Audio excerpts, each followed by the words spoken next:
నమస్తే, నా పేరు రమేష్ కడారి, హైకోర్టు అడ్వకేట్, హైదరాబాద్, తెలంగాణ. ముందు పొలం వారు మా పొలంలోనికి వెళ్ళడానికి దారి ఇవ్వడం లేదు, అప్పుడు మేము ఏం చేయాలి? సో ముందు పొలం వారు మీకు మీ పొలంలోనికి వెళ్ళడానికి దారి ఇవ్వడం అనేది తప్పనిసరి, మీ యొక్క హక్కు, దారి తీసుకోవడం అనేది హక్కు. దాన్ని ఈజ్మెంట్ ఆఫ్ రైట్ అంటారు, ఈజ్మెంట్ ఆఫ్ రైట్. సో దారి అనేది ఎప్పుడైనా కానీ ముందు పొలం వారు మనకు ఇవ్వాలి. ఇవ్వకున్నట్లయితే అది ప్రభుత్వ భూమి లేదా ప్రైవేటా అనేది మనం చూసుకోవాలి. సో ప్రభుత్వానికి సంబంధించిన దారి అయినట్లయితే మనం ఎట్టి పరిస్థితుల్లో ఎంఆర్ఓ గారికి అప్లికేషన్ ఫామ్ పెట్టుకొని దారిని మనం ఇవ్వని అడగచ్చు. లేదా ప్రైవేటు భూములకు సంబంధించిన వ్యక్తులు ఉన్నట్లయితే అక్కడ ఆ ప్రైవేటు భూములకు మాత్రం కంపల్సరీ మనము సివిల్ కోర్టును సంప్రదించి సివిల్ దావా వల్ల మనము ఈ యొక్క దారిని అడగవచ్చు. తాత ఆస్తిపై మొదటి హక్కు ఎవరిది?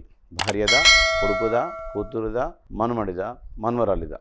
సో భార్య తాత ఆస్తిపై తాత వీలునామా రాయకుండా చనిపోయినట్లయితే అతని యొక్క ఆస్తి అతని తదనంతరము అతని భార్యకు చెందుతుంది.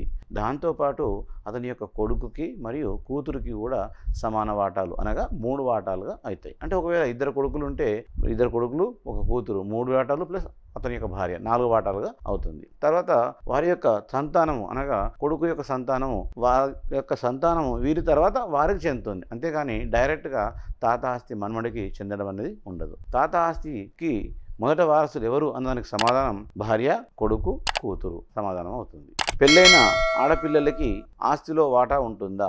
పెళ్ళైన ఆడపిల్లలకి ఆస్తిలో వాటా ఉంటుందా అంటే, సో ఒకవేళ తండ్రి వీలునామా రాయకుండా చనిపోయినట్లయితే సో తండ్రి తర్వాత అతని యొక్క ఆస్తి అతని కొడుకుకు మరియు కూతురికి చెందుతుంది. అంటే అక్కడ కొడుకుకు మరియు కూతురికి చెందుతుంది. అక్కడ కొడుకుకు పెళ్ళైందా, కూతురుకు పెళ్ళైందా అనేది మనకు అప్రస్తుతము. అంటే తండ్రి తర్వాత అతని యొక్క ఆస్తి అతని భార్యకు మరియు అతని కొడుకు, అతని కూతురుకి చెందుతుంది.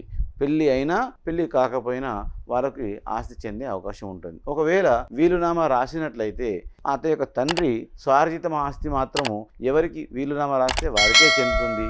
ఎవరిలో వీలునామా రాయకున్నట్లయితే తల్లికి మరియు కొడుకుకు, కూతురికి సమాన వాటాలుగా చెందుతుంది. Thank you.